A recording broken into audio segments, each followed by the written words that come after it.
Pernahkah kalian mengalami kejadian kurang mengenakan saat hendak mengambil uang dari saku celana, namun tiba-tiba saja uangmu tersebut terjatuh dan masuk ke gorong-gorong saluran air? Hal itulah yang dialami oleh seorang pria pada Jumat tanggal 13 Mei tahun 2022 lalu. Kesulitan untuk mengambil uangnya sendiri, ia pun memutuskan menghubungi petugas damkar Kecamatan Cipayung. Setelah dihubungi, petugas damkar langsung datang ke lokasi kejadian di Jalan Albaido, Kelurahan Lubang Buaya, Jakarta Timur. Sebanyak 3 orang personel dikerahkan ke lokasi kejadian untuk membantu si pria mengambil uangnya yang terjatuh.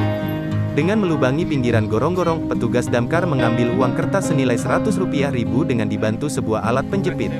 Kurang dari 10 menit, uang tersebut berhasil diambil dari gorong-gorong, kemudian diserahkan kepada si pemilik. "Terima kasih sudah membantu evakuasi pengambilan duit," kata si pria kepada petugas damkar. Nah, sekarang menurut adik ini, respon dari kita sebagai petugas pemadam kebakaran, dari pertama adik melaporkan kejadian sampai teknis pengerjaan evakuasi ini, bagaimana responnya? Responnya sangat cepat, siap, dan baik.